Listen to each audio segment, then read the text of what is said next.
Masechet Ketubot Daf Lamed. We saw in the Mishnah that if a man either rapes or seduces a young woman, then he has to pay a fine.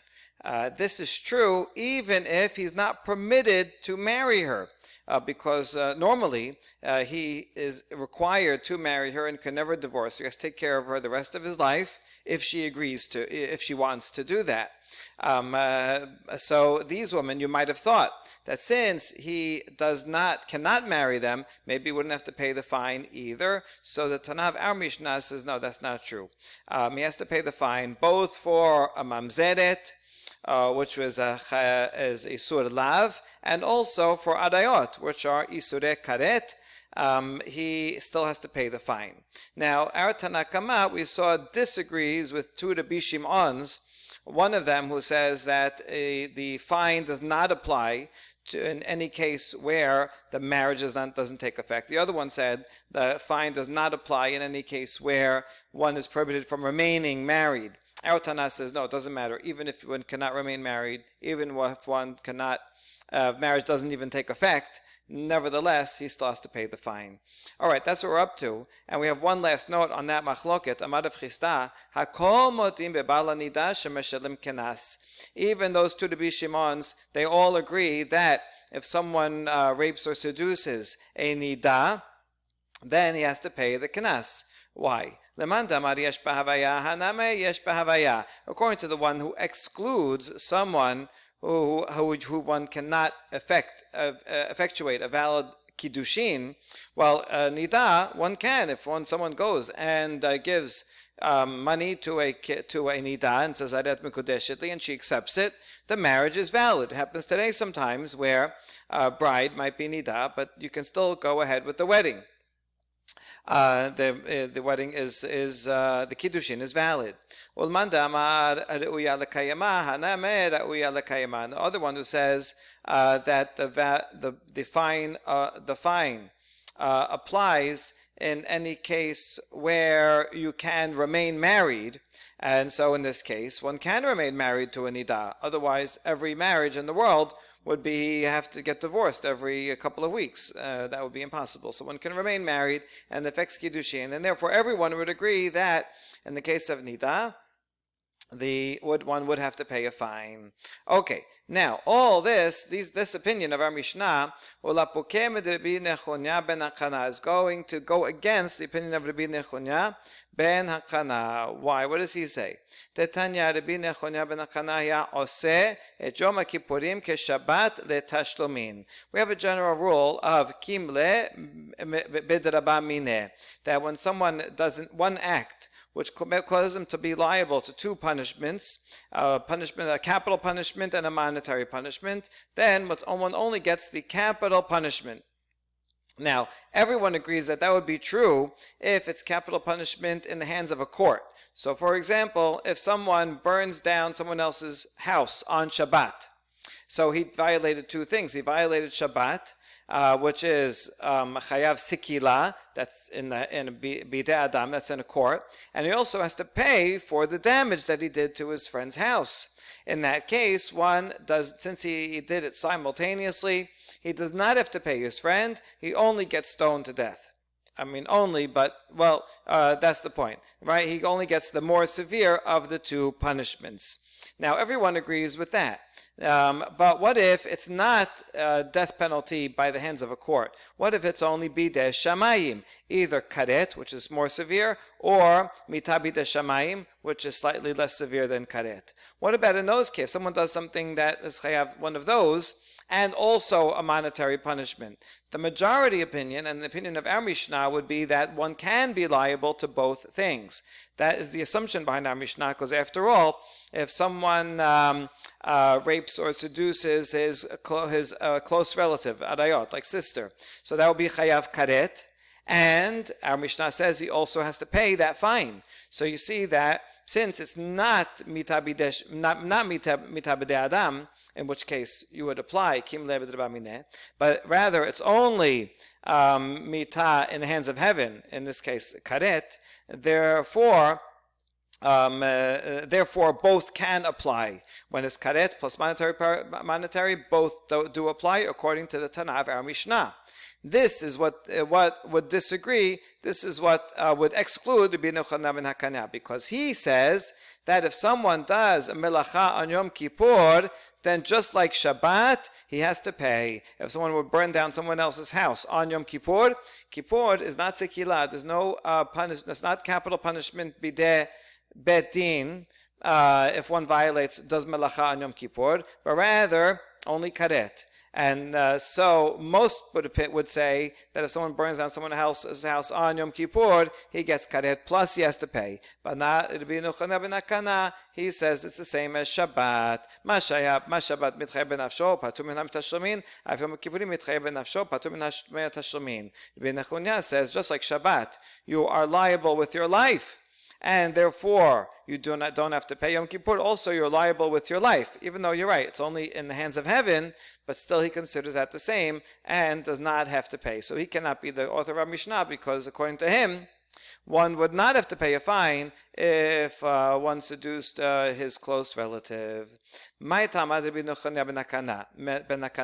going to bring two different opinions about the source of Rabbi Yochanan ben Hakana. The first is by Abaye, Amar Abaye. Nemar ason bidei Adam, v'nemar ason bidei Shamayim. Ma ason amor bidei Adam patur min hatashlumin, af ason amor bidei Shamayim patur min hatashlumin. We find the word ason two times in the Torah. One of them is said regarding something that a human does. Or rather, that the punishment is going to be by the hands of a court.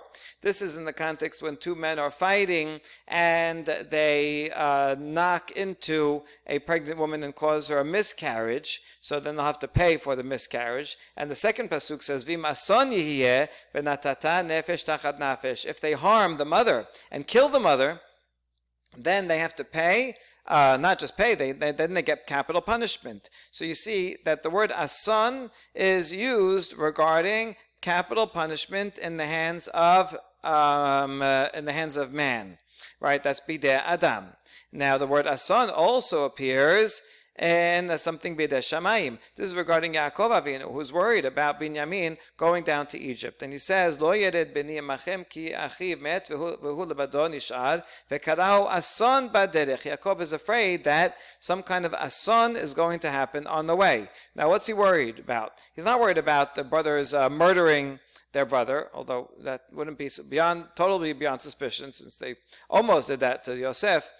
Kind of indirectly. Okay, but anyway, Yaakov is not worried about the brothers, anyone murdering him, but rather about something happening by natural causes.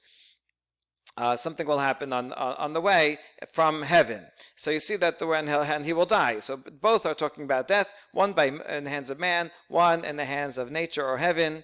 And so, since they are linked to each other, Rabbi Yochanan says we treat them the same way. And either way, if someone is chayab mita bidei Adam or chayab mita bidei Shamayim, like karet, either way, one does not have to pay a fine if he does an act that requires both liability to death and liability to pay. Okay, so that was the answer of Abaye. Now, matkif larav Ada bar Ahava, mimai dechi kamezaher lehu Yaakov lebaneh al sisim upachim tibidei Shamayim ninhu. So Rav Ada says, I have a question. How do you know that when Yaakov was worried about Binyamin and warning his son, say, don't take him, bad things are going to happen. Why are you assuming that these are natural things like cold and heat?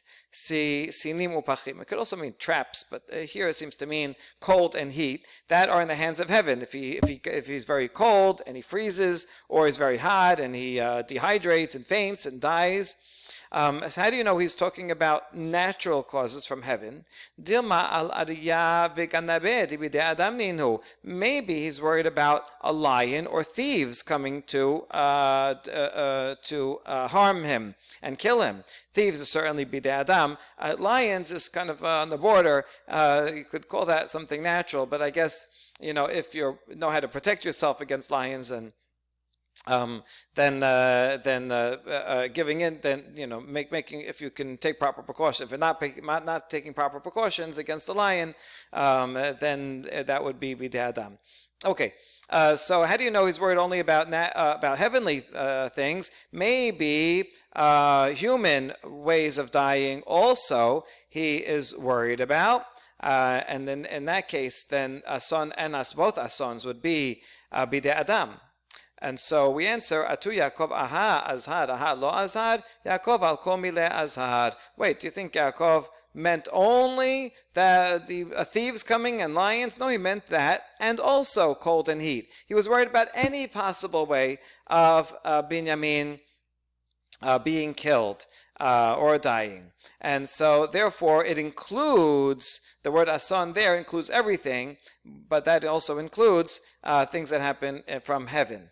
And so, therefore, we see that the word ason is used for heavenly things also, and they are the same, we treated the same as death by the hands of man. Okay, now, v'sinim pachim bidei shamayim ninu. Now, kind of a tangent. Is this, when you mention cold and heat, are those even things that are in the hands of heaven? That was the assumption of the question here, that those things are in the hands of heaven, and so that's why we know that some things are, some of those are in the hands of heaven, right? If we prove that sisim pachim are not in the hands of heaven, then actually all the ways of him dying are in the hands of man, in which case the Abaye's Gezerah Shavah would fall. Okay, so now why would you think that cold and heat are not in the hands of heaven? After all,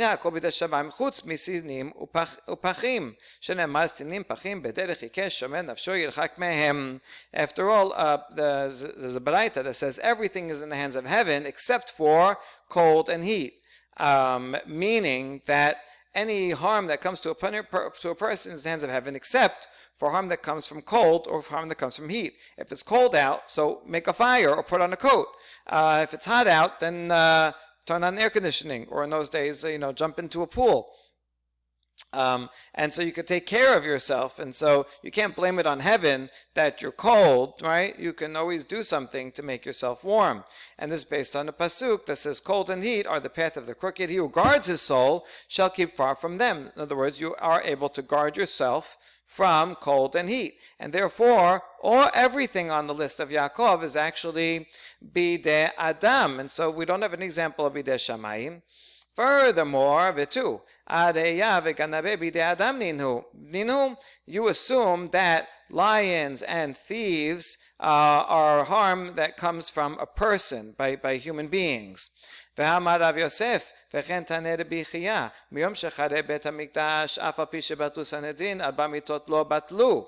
We have a statement of Rav Yosef and also a Braita by Rabbi Chiya that says from the day the Bet HaMikdash was destroyed, even though there's no Sanhedrin, we still have the 4 types of capital punishment. So what do you mean? Lo batlu? The 4 types of capital punishment were not abolished? How about luluhu? Look around, right? There's no courts. We don't have any capital punishment nowadays.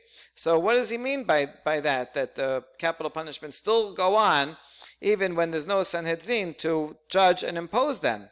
What we meant by that is din arba mitot lo batlu. The punishment of the 4 death penalties is still around, except that it's not given out by the hands of mankind. It's given out by the hands of heaven. For example,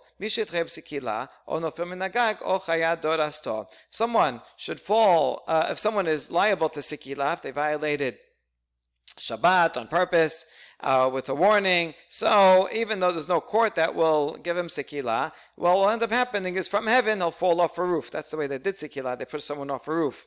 And if they still didn't die when they're on impact, then they would throw stones on him. Well, that's similar to an animal stepping on him. All right, similar to stones being thrown on him. Nowadays, if someone is liable to burning, so there's no court that's actually going to burn him, but from heaven, maybe he'll fall into a burning fire, or he'll be bitten by a snake, which burns him, the venom burns him from inside. burning sensation. Someone who's liable to decapitation, so maybe he'll be handed over to the ruler, the king, who does execution by sword, or bandits that will cut off his head and kill him in a similar way. Someone who's liable to strangulation will either drown or will get some disease, diphtheria or something like that constricts his throat, and thereby will also be strangulated. So therefore what we see here is that being attacked by an animal, here lions, or by thieves that kill a person, even though the thieves are people, but according to this statement, these are considered capital punishments that are arranged by heaven because of a punishment of that a person deserves, that otherwise would be in the hands of man if there was a Sanhedrin. So we see that actually these things are in the hands of heaven. So what we thought was the hands of man is in the heavens. What we thought was heavens was actually in the hands of man. So ela ipuch. So you know what? We'll switch it around, and then we'll have an answer. Lions and thieves. That is bidei shamayim. Sorry. So these are replacements for capital punishment, and they actually come from heaven, even though it looks like a thief comes from a hand of man. Whereas if it's cold, very cold or very hot out, that you have the ability to put on a coat, take off your coat, jump in the pool, and therefore you can save yourself from extreme heat and extreme cold. So back to the application for the proof of Abaye, since Yaakov Avinu was concerned both with things that were bidei Adam and also bidei shamayim, so therefore, and it was called ason, therefore we see that the word ason can apply to both. In the case of the two men fighting and knocking a pregnant woman, there it's bidei Adam, and so since in the case of bidei Adam, one does not pay, but only gets capital punishment if he deserves two things, so too, if someone does something against that he deserves a death penalty bidei shamayim, he would not have to pay. That's proof number one for Rabbi Nechunya. Source number two, Rava Amar, Ta'amad Rabbi Nechunya ben Hakana mehacha.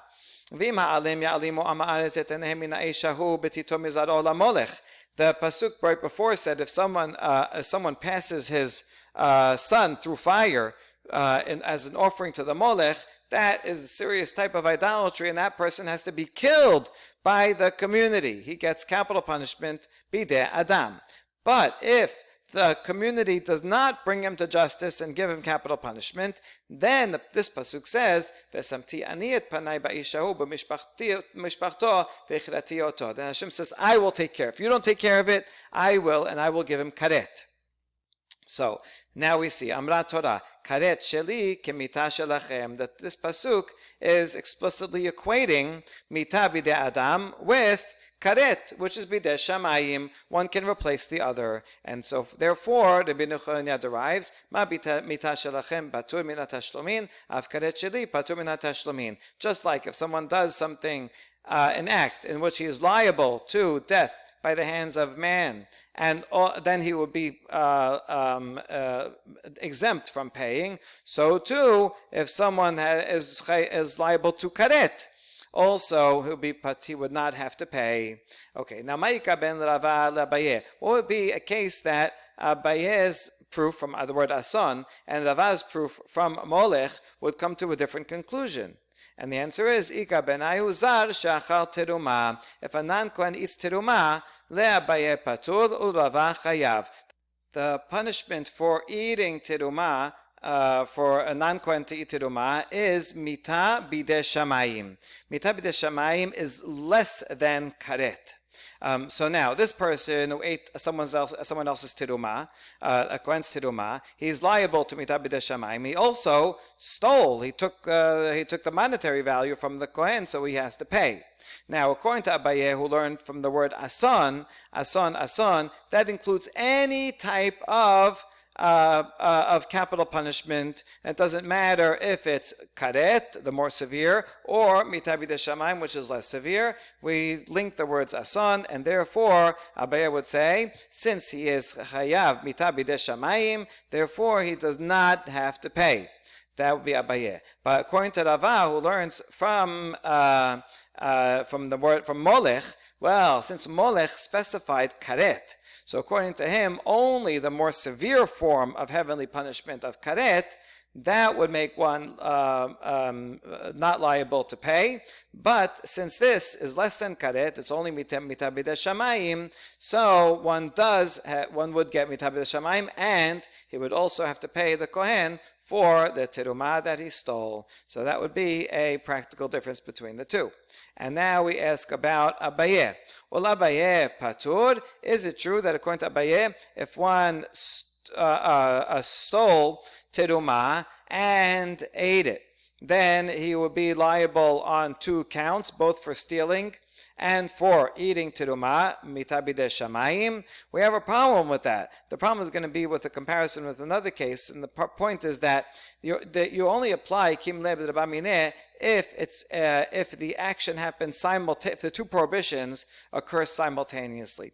But in this case, one has to steal it first. From the second, one goes and takes the terumah from the kohen, takes it from his house, from his basket. So that's already stealing when he takes it into his possession. It's only a few seconds later when he puts it into his mouth and swallows it, then he is chayav mita b'dei shamayim. And so since it happens at 2 different moments, how could it be that Abaye would say it's patur? So here's how we're going to ask the question from another similar statement, a similar case. Even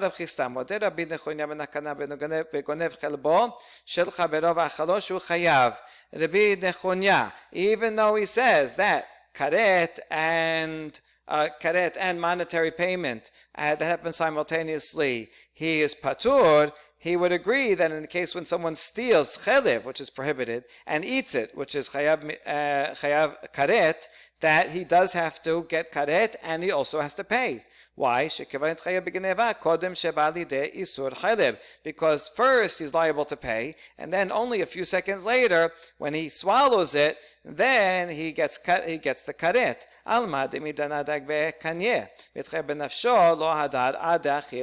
From the moment that he grabs it, he already has to pay. He already acquired it, so he already stole and has to pay. But he does not get karet punishment until he actually eats it. So here too with terumah, at the time that he takes it from the kohen, when he lifts it up, he's stealing it and he has to pay. But he doesn't get mita b'dei shamayim until he eats the terumah.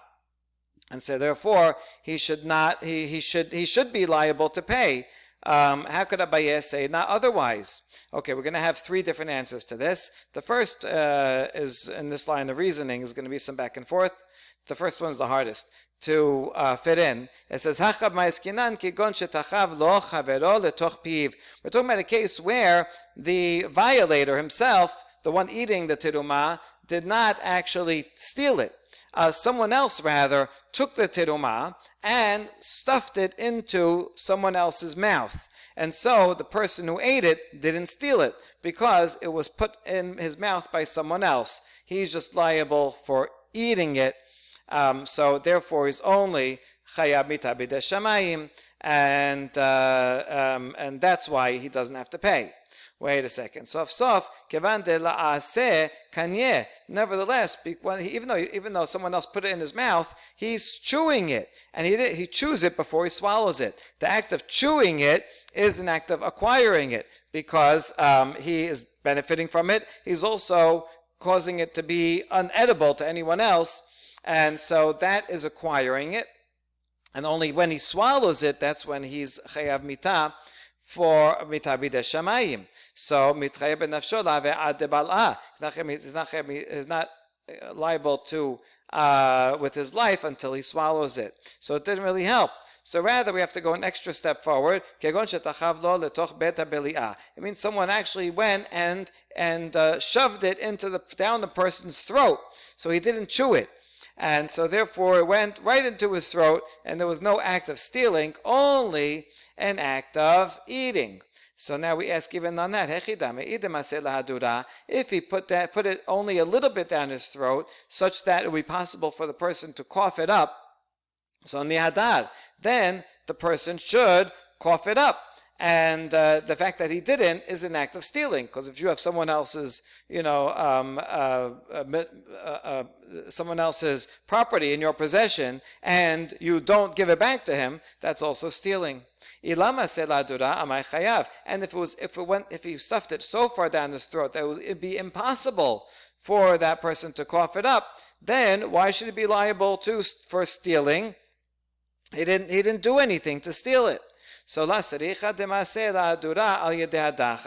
must be where it's down in the throat, somewhere in between, where he could possibly get it out with great difficulty, but it would be so much difficulty that it would not be actually practical, and at that point it's already not edible anymore when it's so far down his throat, and therefore it doesn't belong to it's not edible as food anymore, and so it lost its status even as teruma, and it's really the person that put it down his throat who destroyed it from being edible, and so it's not the fault of the person who actually ended up eating it.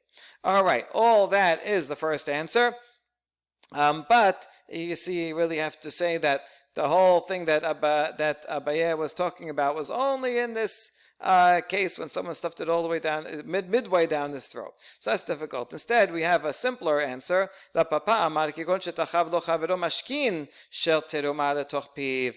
More simple, easier to say is that someone else poured liquid teruma into his mouth, like olive oil or something.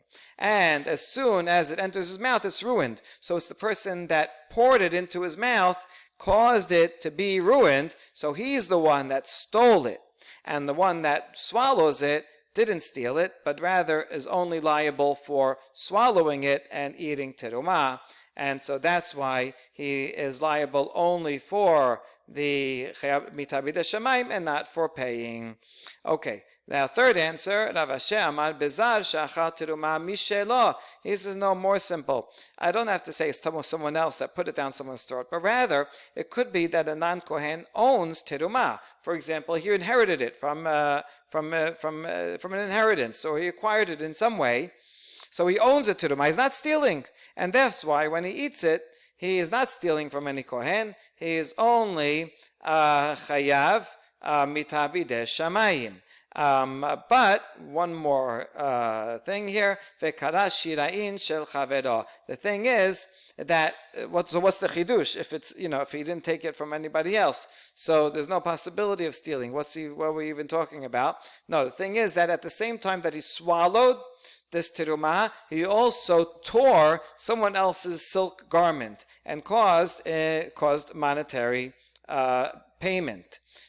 Caused himself to be liable to a monetary payment. And that's the chidush, that even though this is only mita bidei shamayim and a monetary payment, nevertheless we do apply kimle b'derbamineh according to Abaye. The further chidush in this case is that even though it's not the same act, he's doing two separate acts. One is swallowing, the other one is tearing something with tearing something. And one is mitabid shamayim, one is the monetary payment to someone else, right? And so it's two different actions, and that's the chidush here, that even though it's two different actions, because they're simultaneous, still Abaye would apply kimle b'derbamineh. Baruch Adonai le'olam, amen ve'amen.